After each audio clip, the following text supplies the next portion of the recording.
It's easy to get discouraged. Knowing that there is a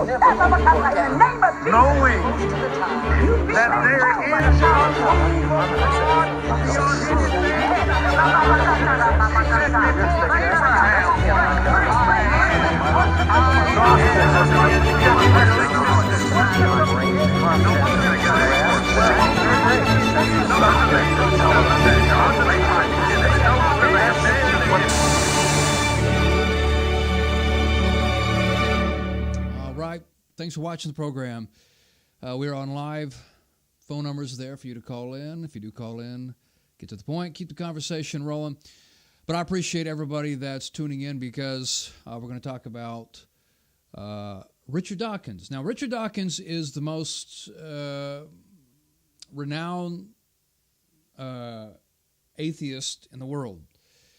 I think he's a bit overestimated. I've never been quite impressed with Richard Dawkins, his arguments, or any of the things he's had to say on God. Now, there are atheists that I believe, can be worth listening to, as far as if you're going to listen to that side of the argument. If you're going to listen to the perspective from atheism, then there are those that I think are a little bit more interesting. Richard Dawkins, however, and this is just my opinion, but I don't find him all that impressive as a thinker. I think he's actually very unimpressive as far as the way he communicates. And that's okay. A person doesn't have to be impressive to me. Obviously, a lot of people like him. I know some people that I treat him as a god almost. But nevertheless, so Richard Dawkins was recently on Fox News on Piers Morgan Live, I think it is. And he had some things to say about God, of course. And they talked about a bunch of other things as well. But of course, we're mostly interested in what he had to say about God. So, as we normally do, we're going to listen to the video and we're going to comment. You guys free to comment and have a conversation as well there. But Clint Little says Dawkins is very shallow on a good day. Yeah, I think I did listen to some of Christopher Hitchens. I've listened to him. I've listened to some others.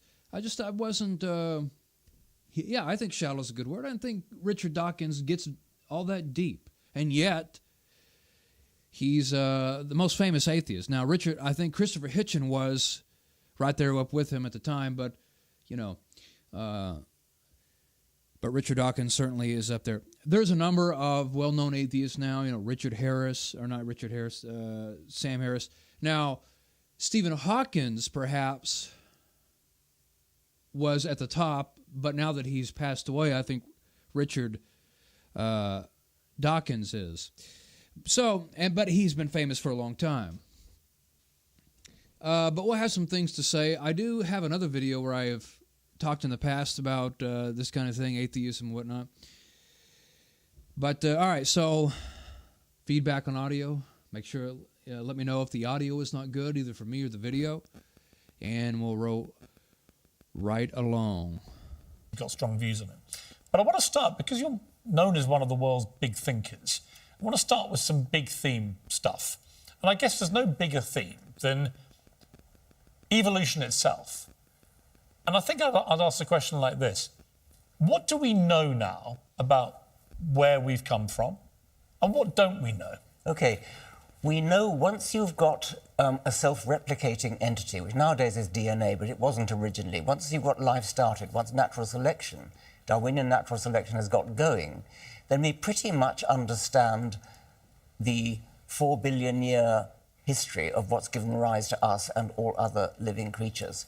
We don't know how it started. And that's still a mystery, and it may always be a mystery, because it happened a very long time ago, and we may never know exactly what did happen. We know the kind of thing it had to be. What kind of thing do you think it was? So he starts with the premise. Now, he's talking about evolution.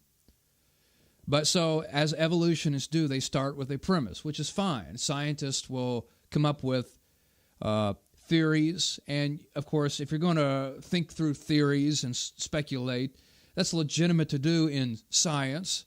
And you start with a premise. You got to assume a premise. But that's the problem, is evolution is taught as if it's just factual. But they start with the assumption that, well, as he did in his dialogue there, is once you got a self-replicating cell, well, once you get that, that's a big step. A self-replicating cell is a colossal leap ahead, because that's the whole point. How you get to even a cell, a living cell, is big enough. They don't even know how life got here. And so not only life, but you got to have a self-replicating cell, one that will do just that. And so the idea that, well, once you got that, and going beyond that is a mystery.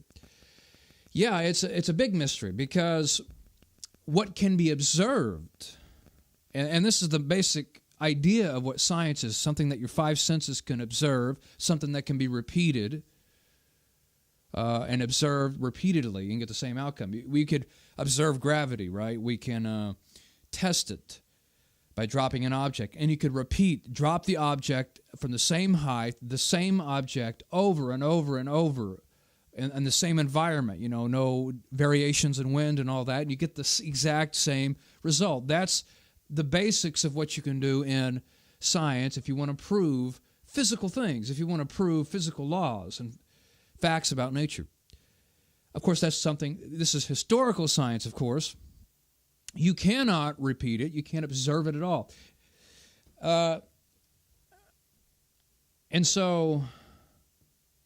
But here's what you can observe. So if you're going to talk about what you can observe in the natural world, here's what you observe. Life gives way to life. Life comes from life. It doesn't come from dead things. It doesn't come from immaterial things.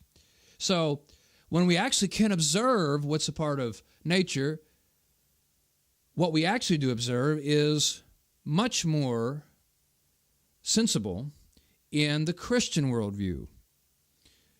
And as not necessarily the Christian worldview if you're just talking about how life got started, but the worldview that includes a supernatural creator of life. Now that makes much more sense with what can be observed in nature. Now we're going to move beyond evolution, of course, as Richard talks about just questions that Piers Morgan asked him about God. But this is actually not that complicated when you think about it. The whole evolutionary idea starts with assumptions that never can be proven, and yet they teach it as fact. Every school will teach it as fact. People will mock the idea that it's not fact. If you call it a theory and you say, well, it's not a fact, it's a theory, they start mocking you as not knowing what the definition of the scientific definition of the word theory is. Like you're supposed to know, well, that doesn't mean it's not proven. That doesn't mean it's not factual. But actually, it is just a theory built upon a bunch of assumptions that have never been proven. And yet you guys out there in the secular world and in the school systems who believe these things, you teach it as fact, but it's not fact. It's just a theory in the basic meaning of the word theory. Because you can't prove it, you can't observe it, you can't repeat it. And what it actually can be observed and repeated again and again and again in the natural world is that life gives way to life. Now that makes sense, therefore, with the Christian worldview, that there was a creator, a life that gave life, that created life. Makes perfect sense when you observe the natural world. But anyway, so here's a atheist that speaks these things as if they're factual, when he knows that none of this can be proven. Now, you could build a whole system and have lots of answers in the evolutionary spectrum and systematic thinking, as long as you assume true many things as the foundation that actually are not proven. That's the biggest hole, is it starts from something that is flawed. It's a shaky foundation to begin with. Strong views on it. But I want to start, because you're known as one of the world's big thinkers, I want to start with some big theme stuff. And I guess there's no bigger theme than evolution itself. And I think I'd ask a question like this. What do we know now about where we've come from? And what don't we know?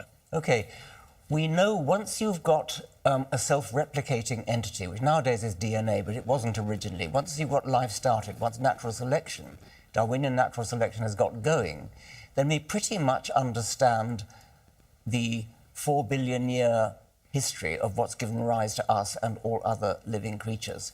We don't know how it started, and that's still a mystery, and it may always be a mystery, because it happened a very long time ago, and we may never know exactly what did happen. We know that. So you don't know how it started, and yet, you have the situation now where schools are not allowed to teach any other origin idea except for evolution, and yet, if you don't know, if that's what scientists accept, and he'll go on and on about science not knowing all the answers, and they admit they don't know all the answers, well, then stop teaching this whole theory as a fact, and stop the whole idea that our secular society now and schools don't allow any alternative. They don't allow God to be taught. And I'm not talking about the Christian system. I'm talking about the idea that God created it. They don't teach that in the classroom. And yet, as he says, they don't know how it actually started. That means you need to allow other possibilities. That's the actual fair and intellectually honest thing to do. But there's an agenda.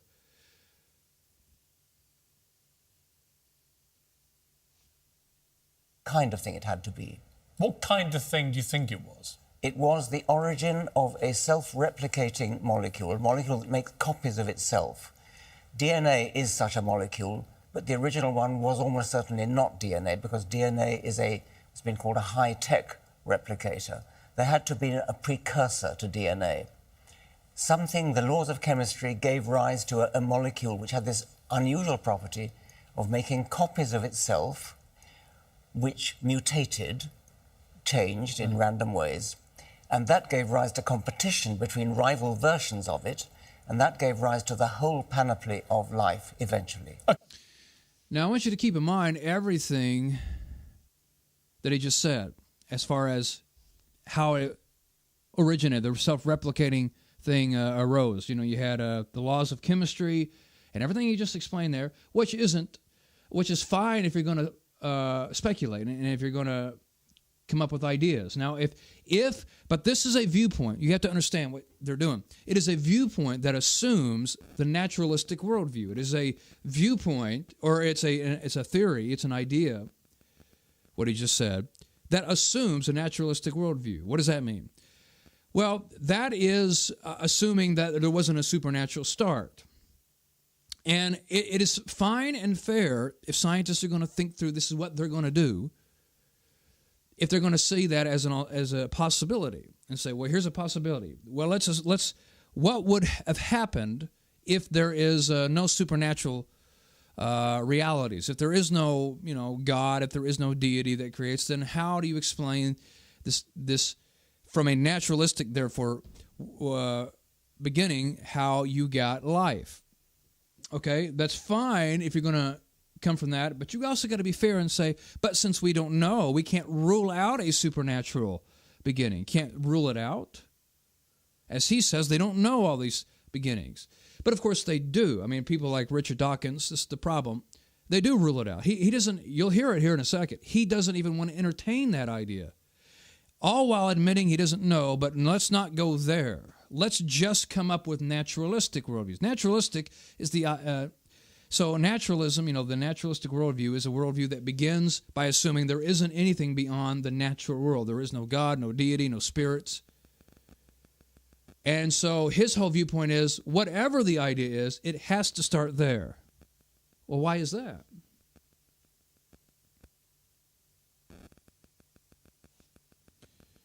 Now, it's interesting. New Testament Christian says Christopher Hitchens, this was a famous atheist that has died for quite a while, has been dead for a while now, but he was right up there at the top. like the top three.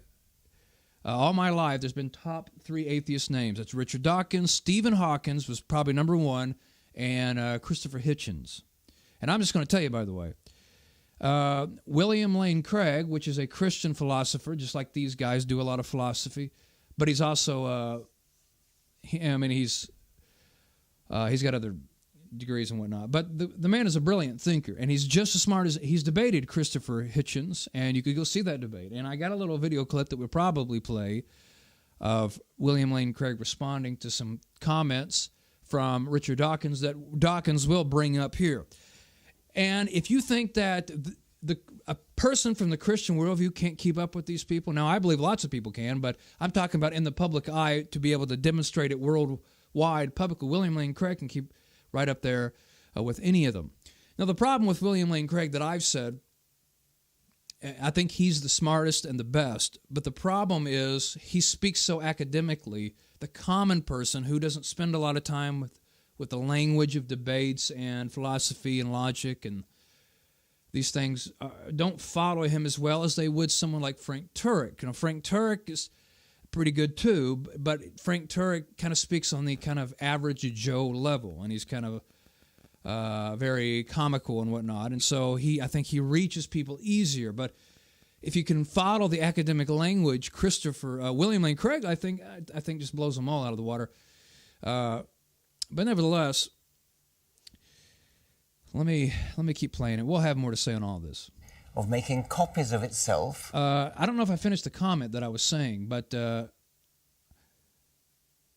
if I didn't, let me just read the comment again. But New Testament Christian has said that Christopher Hitchens has a brother that was an atheist. His name is Peter. He is now a believer.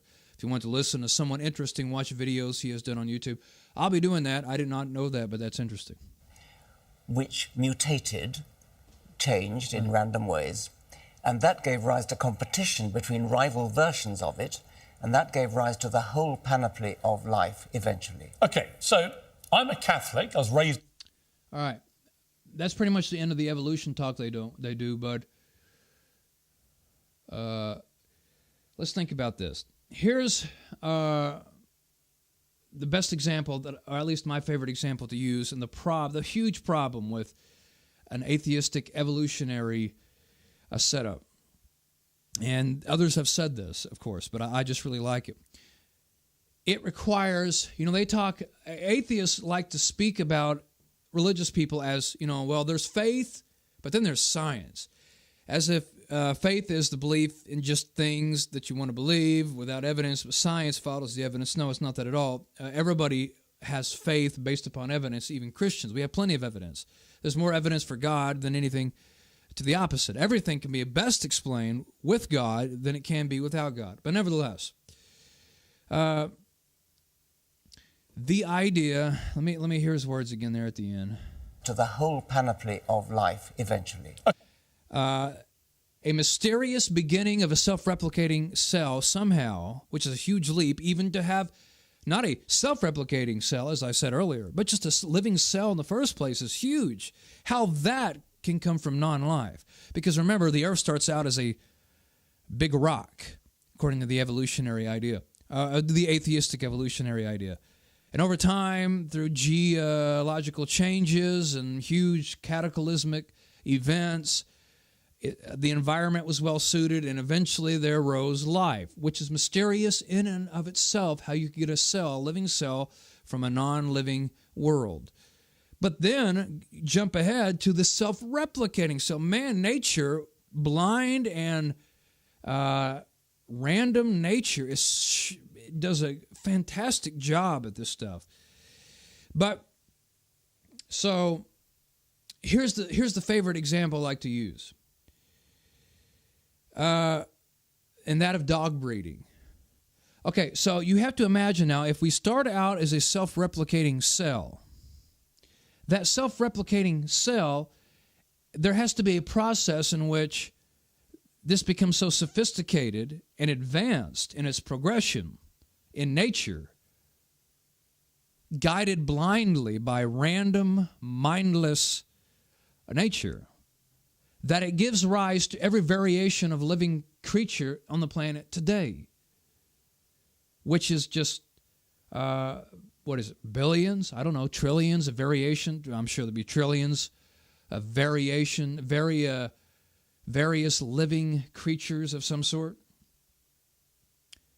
So, mindless, random nature gives rise to all these variations. That's a sophisticated setup.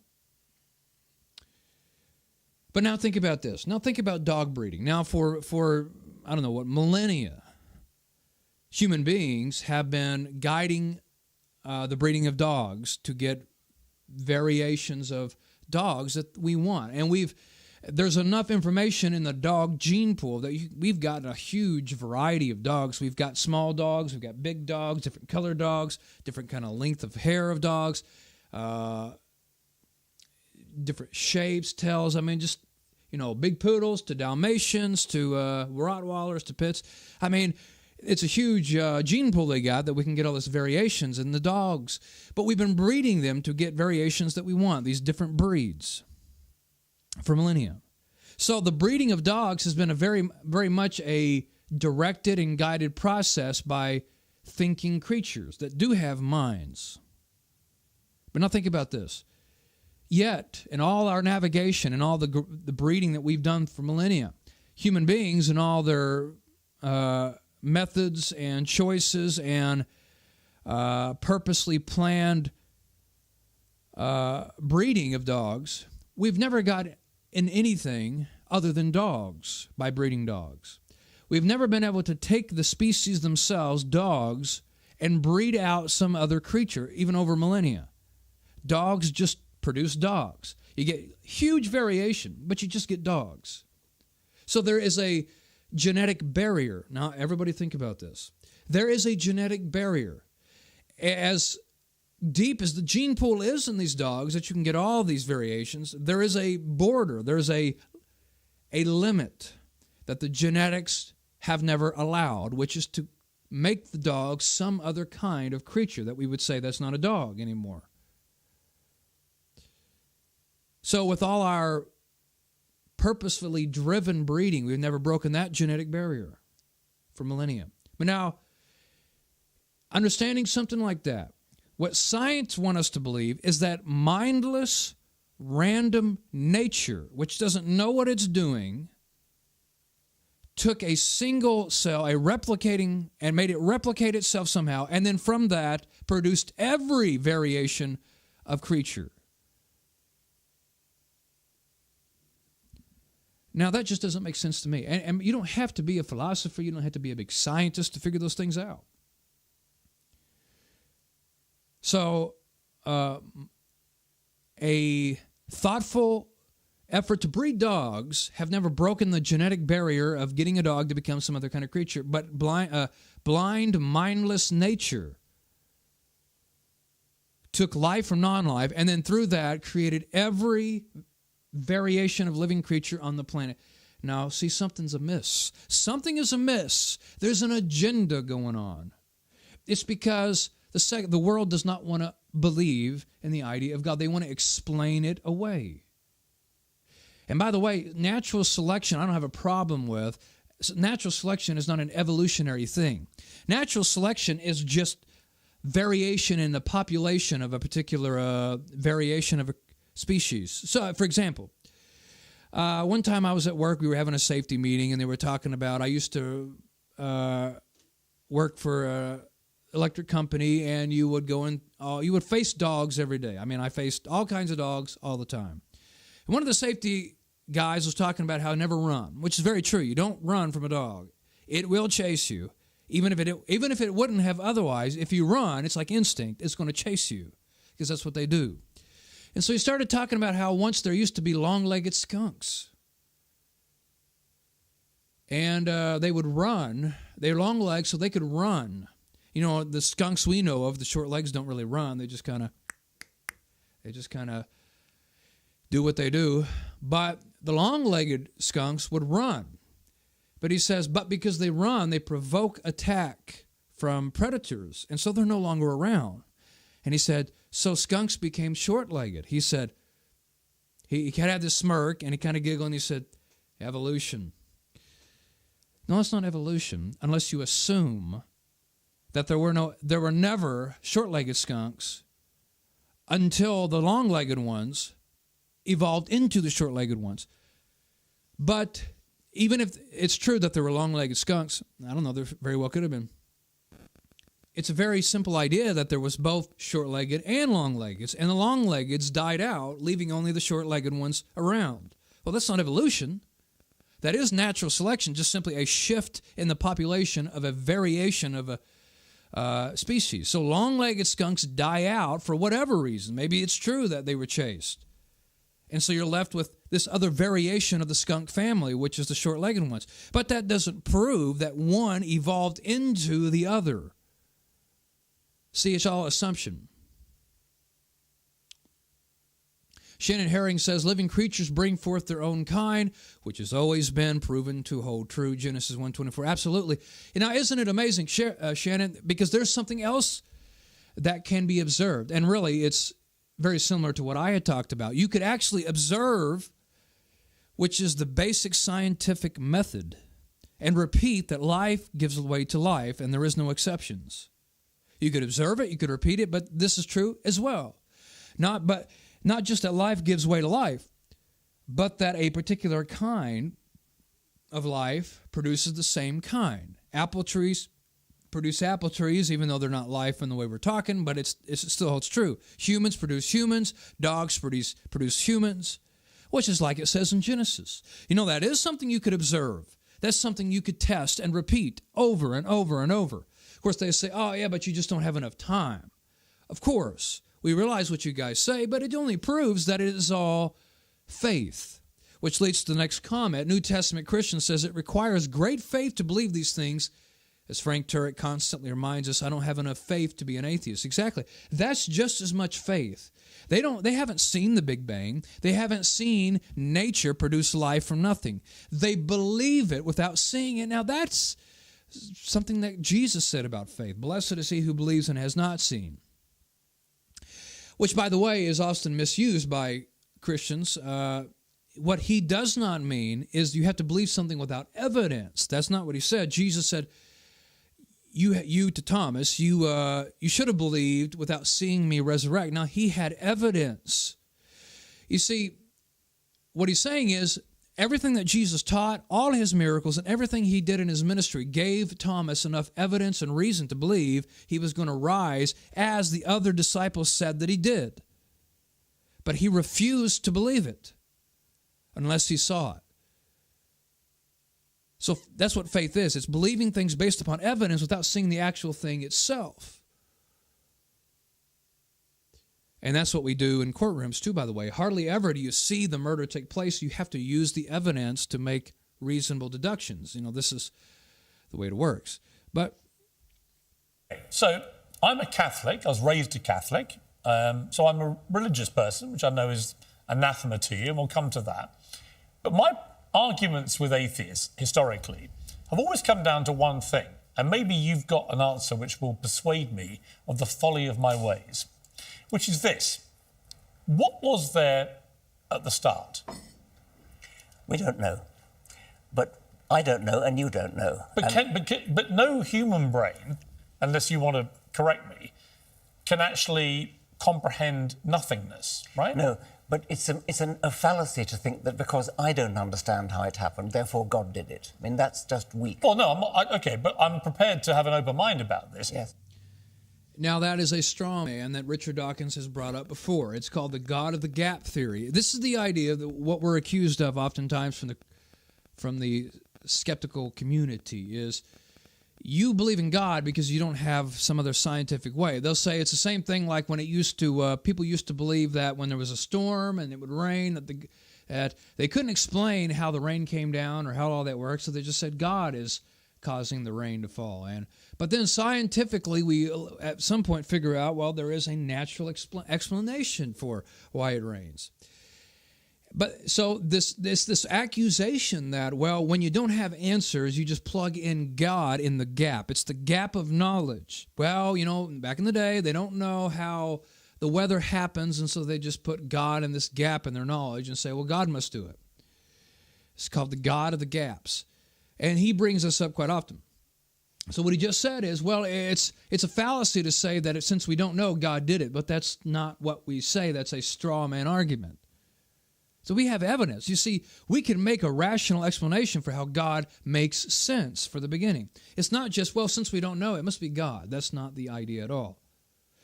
And what Richard Dawkins actually is doing, what he does, as we will hear, is just what I said earlier, he just assumes it must be a naturalistic explanation. So we don't even allow the idea. See, he's asking him questions, and he just said, well, you can't put God in there. Somebody did. I'll back it up a bit. Comprehend nothingness, right? No, but it's a fallacy to think that because I don't understand how it happened, therefore God did it. I mean, that's just weak. Well, no, okay, but I'm prepared to have an open mind about this. Yes. But somebody did. And I just have never met a human brain that can explain to me what happened before, say you go for the Big Bang argument. What was there before? What does nothing look like? Physicists are debating this. I'm not a physicist, but they're debating it. My point is that they don't know, and I don't know, and you don't know, and it doesn't help to postulate a God that did it. But you're certain it's not a God, and yet you admit you... It doesn't help to postulate a God who did it, and why? You see, that's very unscientific of Mr. Dawkins.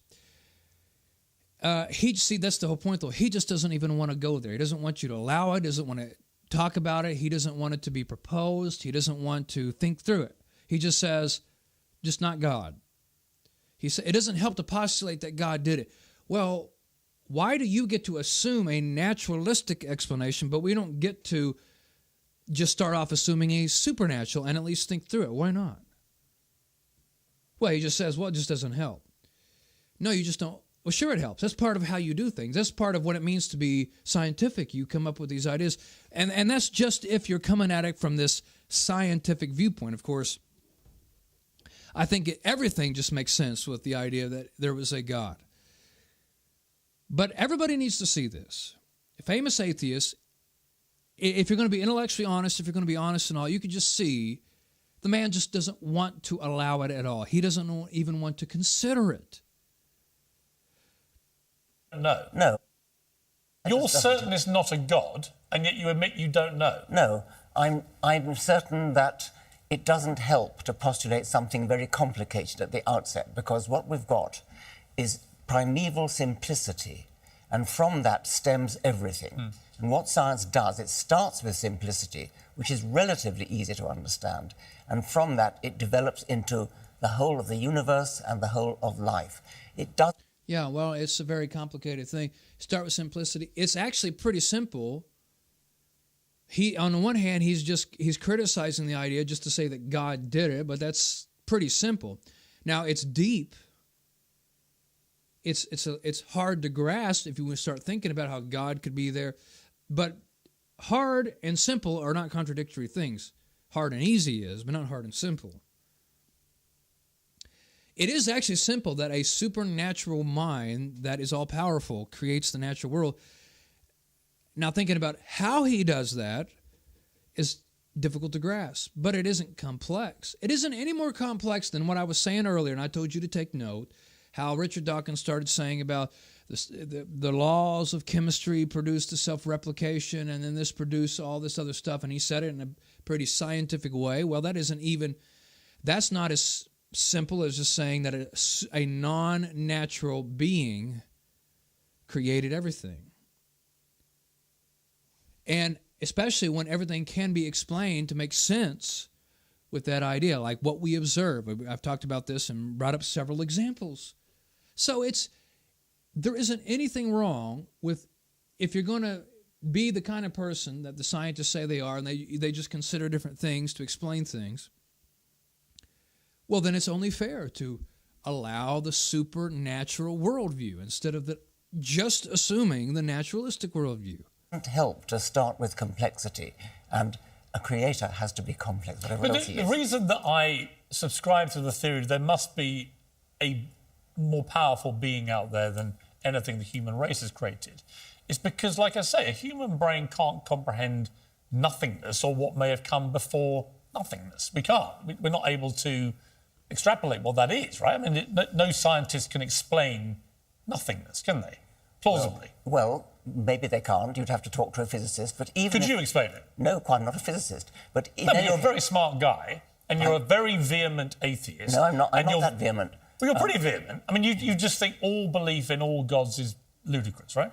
I think that it doesn't help to introduce complexity at the outset. That's my point. No, I get that, but No, well, I don't think you do get it. well, no, I do because But you're asking me to consider that my own belief in a deity that may be above human thinking and understanding and brain power, that was there universally, that my theory is scientifically flawed, whereas I would throw back at you, okay, but I need to be given an alternative. I need some scientist somewhere to explain to me, right, 4 billion years, all right, but then what was there before that? Well, scientists can't answer that, and what they say is things like it's like going north of the North Pole. I'm sure. I gather you recently introduced Stephen Hawking. He probably said that to you.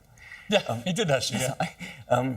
But the point is this: science can explain things starting with simplicity and working up to complexity. No, I get that, but where science can't explain something, i.e. in the case I just gave you, is it not possible that you're all wrong on the atheist side of the argument? We could be all wrong. But what... And you might get a shocking surprise one day when you're no longer with us. You might. And you discover we were right all along.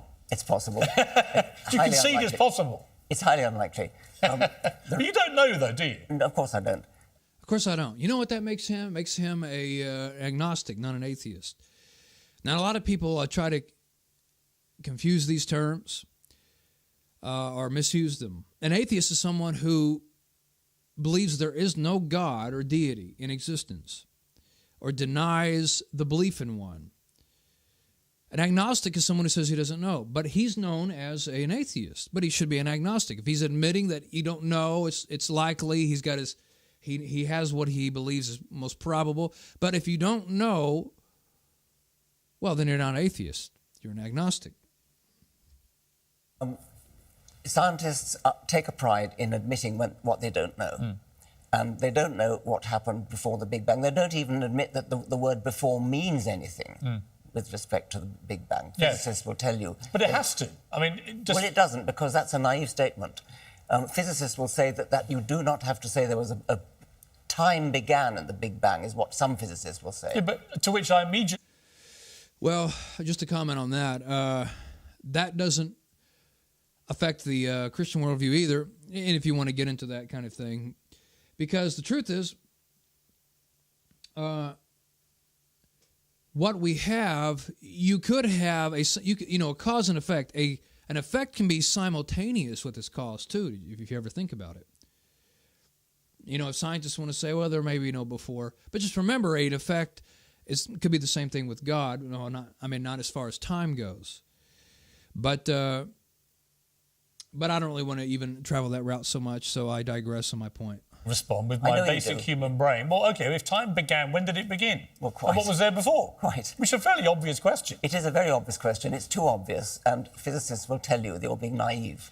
Yeah, but they don't know why I'm being naive, because they can't provide any actual scientific as you've evidence. just said, the human brain is not capable of grasping Right, that's these my things. point. So Yes. why is it not possible that there is a superior being, power, which Yeah, he is Catholic. He said that earlier. many people believe in different It's ways? possible there are different fairies types at the of bottom God. of the garden. I mean, all sorts of things are possible.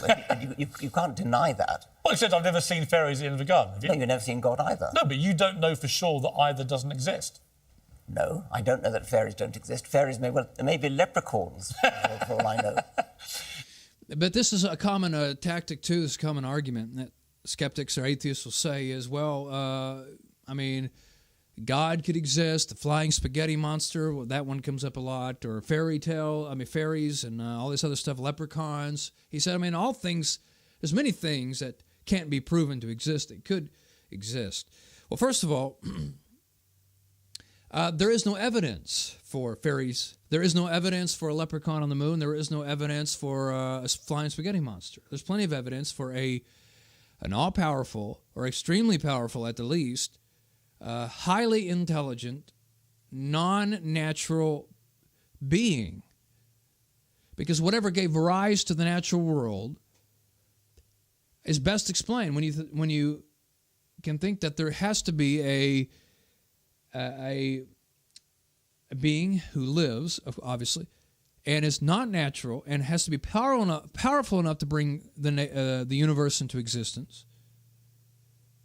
So it had to be non-natural. It's a supernatural thinking being. See, but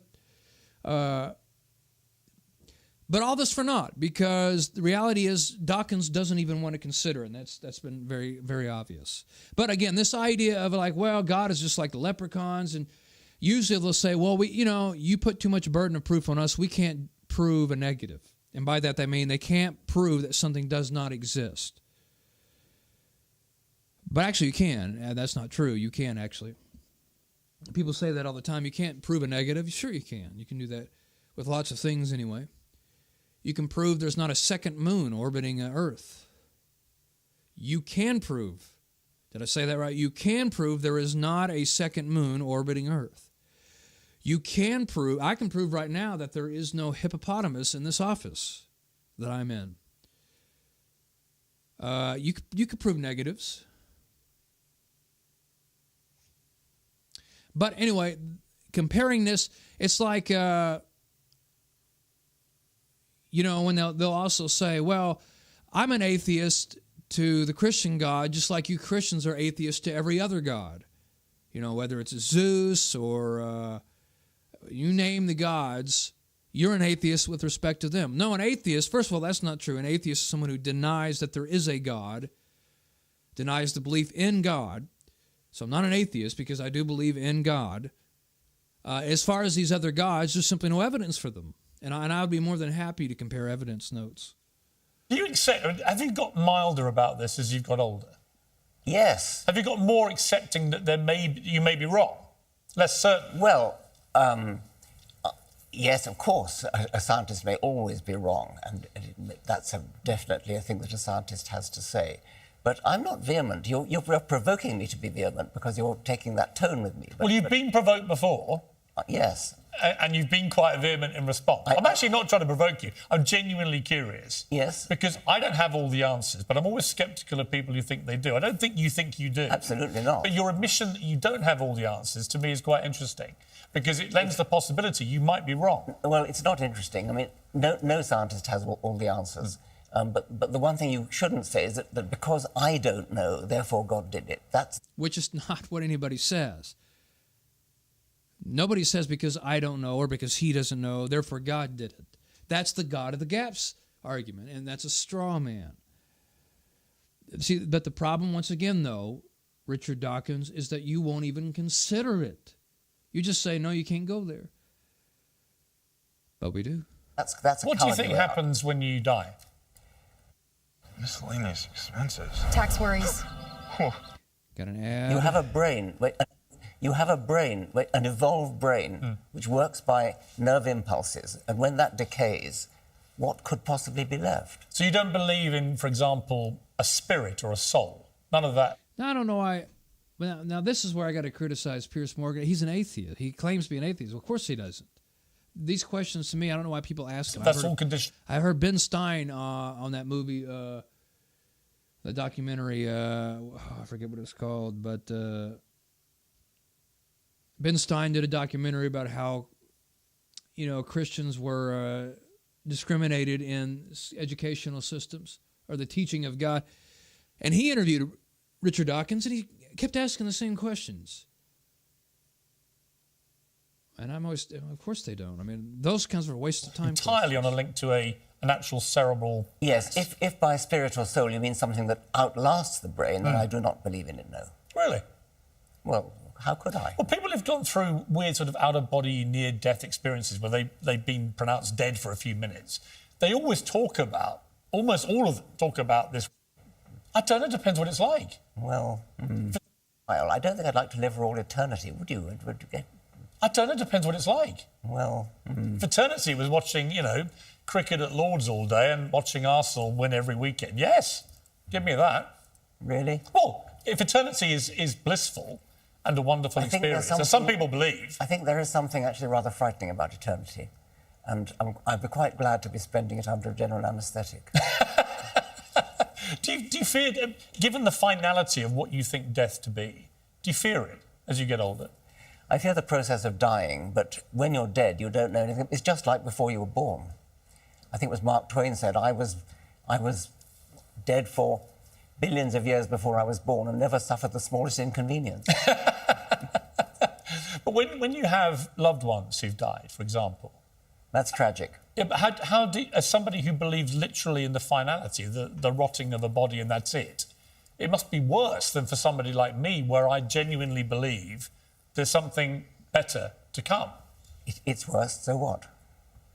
Not so what, just curious, that it must be for you awful each time, far worse than it is for people who have a belief. Yes, it is. A lot of people take...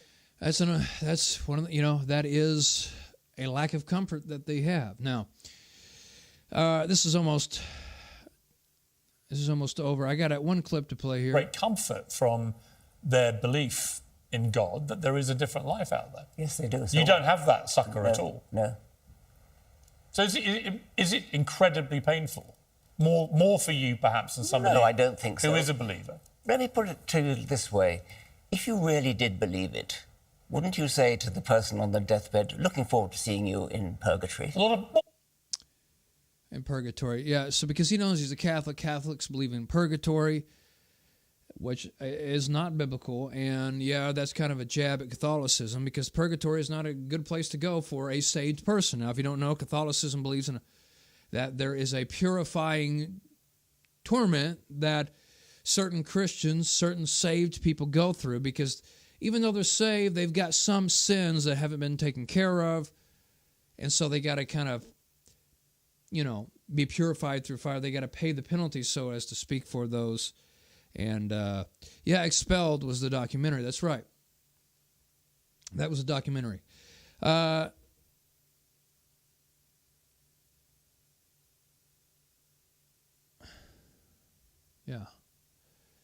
But, so New Testament Christian says, I like the argument atheists have used against me. It is...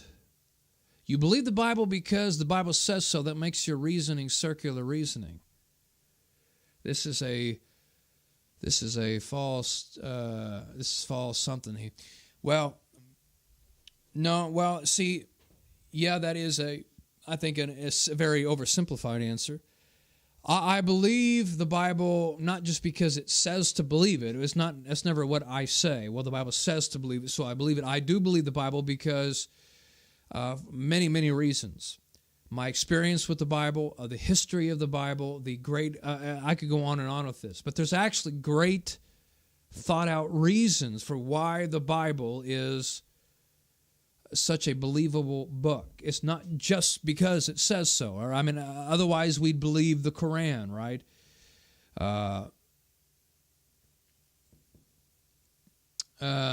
Yeah, it is true. It can affirm its own truth. It's not necessarily circular reasoning. But again, the reason I believe the Bible is a great host of reasons. The Bible, well, I could go on and on about that. But okay, well, I tell you what, some of the things you mentioned here, because Richard or Piers Morgan asked him, well, what if you're wrong? And I don't know, did I get that part in here? I didn't. Well, at any rate, I just want to give a sample where he's not all that impressive to me. And here is William Lane Craig responding to some things that Richard Dawkins has said. Now, even though this is beyond the Piers Morgan thing, I didn't want to play everything. This is kind of the extent of their Christian talk. But I do want to bring some William Lane Craig in here, which is somebody that Richard Dawkins refuses to debate. Now, William Lane Craig has several degrees. In other words, he's not just some guy off the street. I'm sure lots of people would like to debate Richard Dawkins. Richard Dawkins is known for debating like Catholic priest John Lennox, which John Lennox is a smart guy, but I like William Lane Craig much better. I think he's got much better theology too, as while he's at it. But just absolutely refuses to debate William Lane Craig. And so this is William Lane Craig here, being interviewed by another guy who became a Catholic, by the way.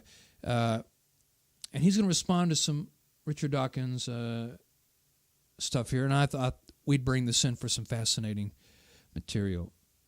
Probably going to be the most simplest one for you to answer, Now, this but is Richard Dawkins. what if you're wrong? Right here.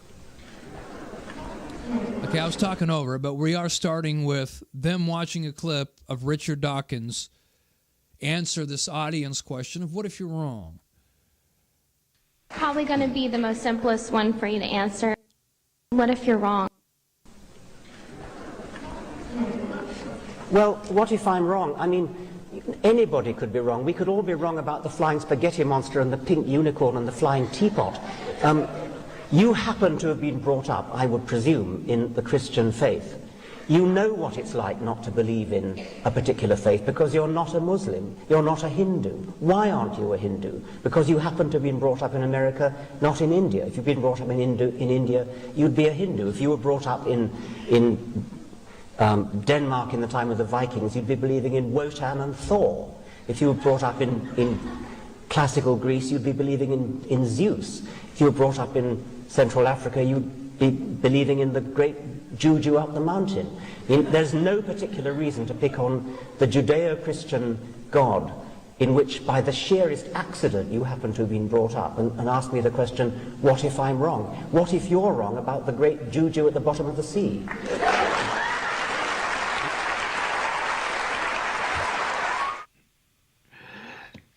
Now, it was very obvious to me that Richard Dawkins was thinking on the fly there, that he was taken off guard, and the question morphed from the question the girl asked to a question about religious pluralism.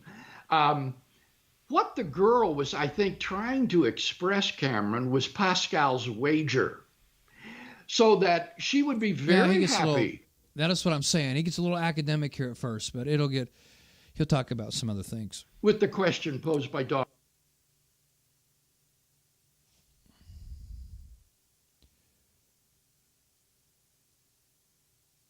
I lost the audio for some reason.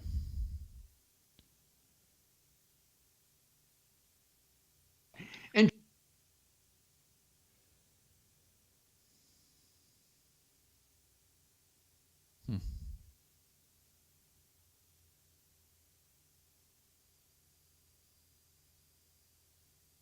all he forfeits is the pleasures of sin during this. Now, for some reason, let me take some of the lower the quality of the image. Maybe I can get some better. I don't know why it's doing that. Give me a moment here.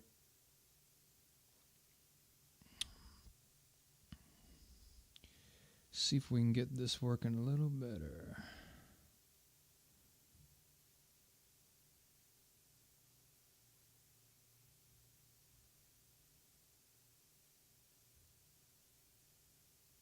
Atheist than it is.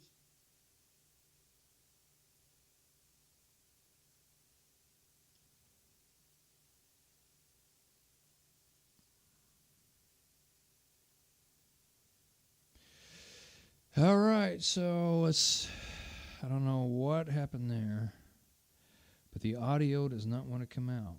Is the pleasures of sin during this lifetime.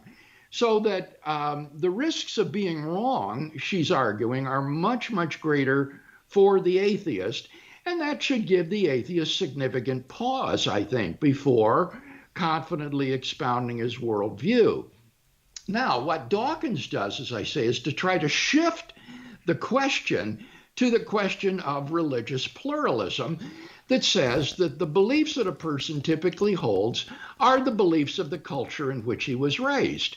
Well, of course, that's true sociologically, but so what? That doesn't prove that, therefore, your views are false.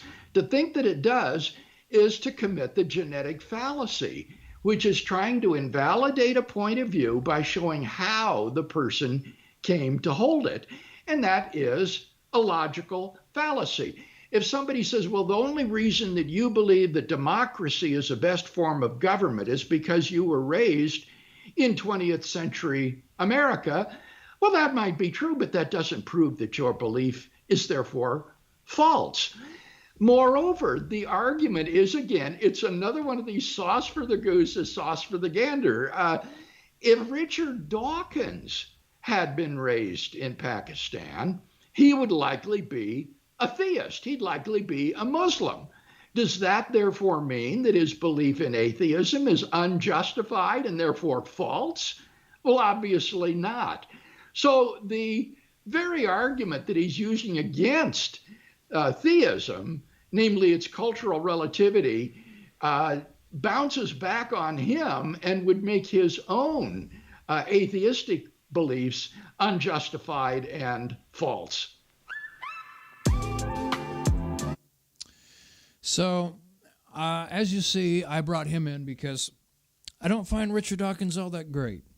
And at any rate, so that's all the material I got on this. And I probably will end the show here. We got a good hour in. What last comments or questions on this topic? I'll tell you that this, the idea that evolution itself is extremely hard to believe. And I'll tell you this, the idea that Earth works out so well for life, and you've heard people say this all the time, you know, if we were a little bit closer to the sun or a little bit further away, we couldn't have life.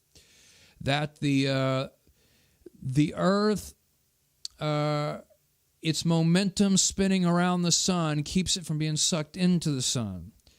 But yet it's the momentum is not so strong as to pull it away, but there's a balance between the pull of the sun and the momentum of the Earth jettisoning outward from the sun. There's a balance that keeps it where it's supposed to be. These other planets around us help keep our Earth where it's supposed to be. The turn of the Earth gives us seasons. You know, we got enough water. Just on and on it goes. And so, you know, a lot of times, let me pull up some Bible here. I want to remind you of something. A lot of times this program, Bible Reasoning, as opposed to some of my other ones that I do, is mainly, or I would say most often of the time, I think, it focuses as a rebuttal. Because you notice I haven't really went into the Bible. I haven't presented like my case. Well, I have a little bit, but I've spent more time just challenging the view that I'm reviewing. And that's kind of what we do here. But we'll leave you with this in Romans 1. It talks about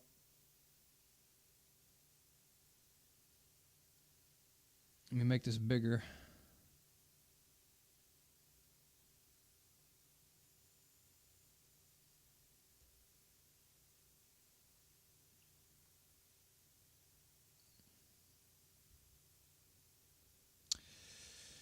You know, Paul talked about, for the wrath of God is revealed from heaven against all ungodliness and unrighteousness of men who suppress the truth in unrighteousness.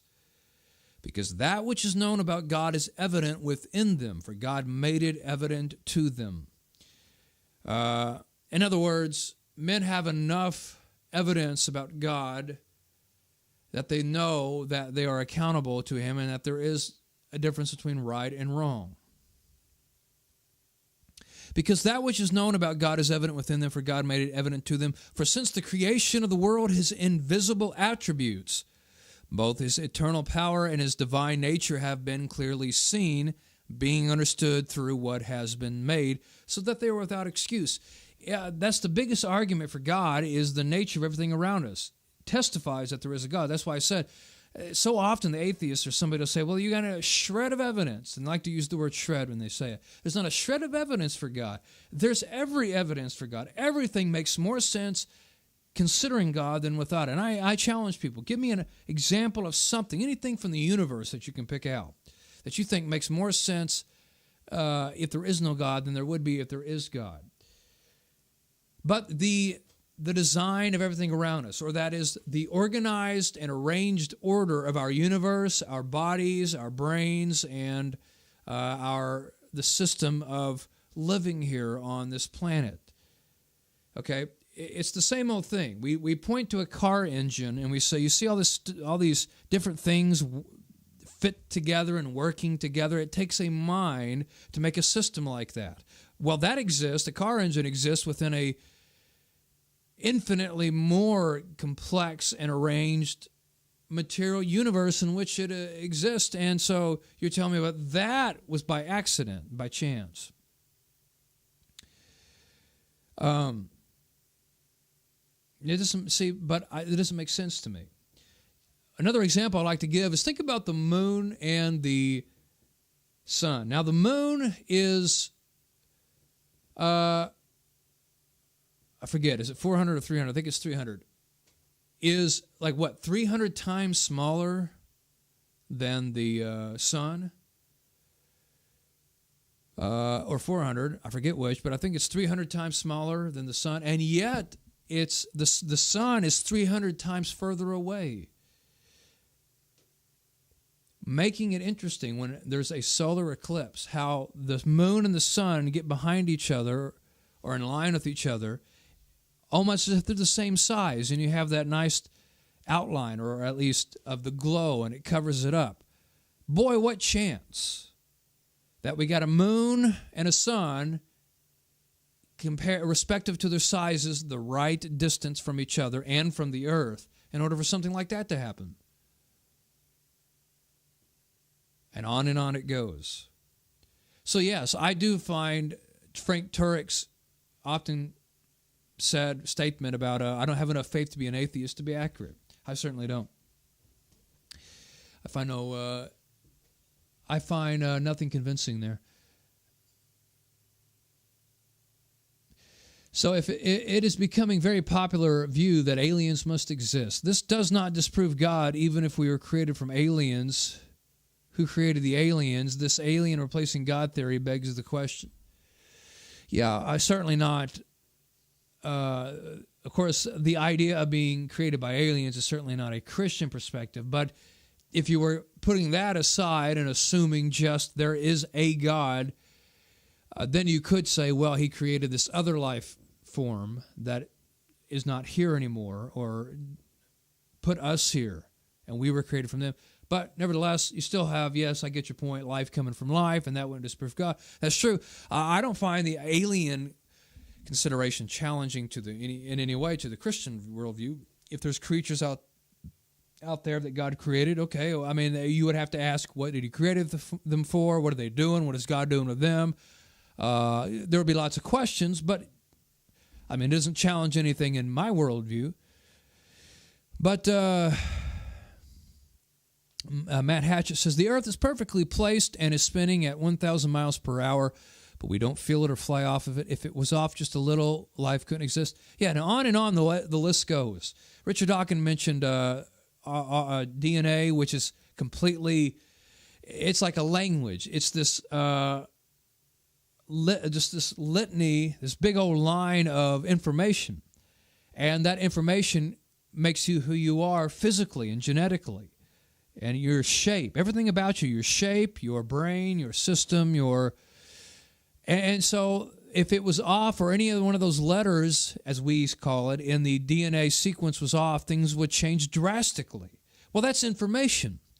Only minds can produce information. So DNA had to be something that was designed, because you can't get a complex system of information randomly. It just doesn't happen. You can't observe it in nature. It is an incredible leap of faith to believe the things that atheists believe. But all right, I'm going to end the show.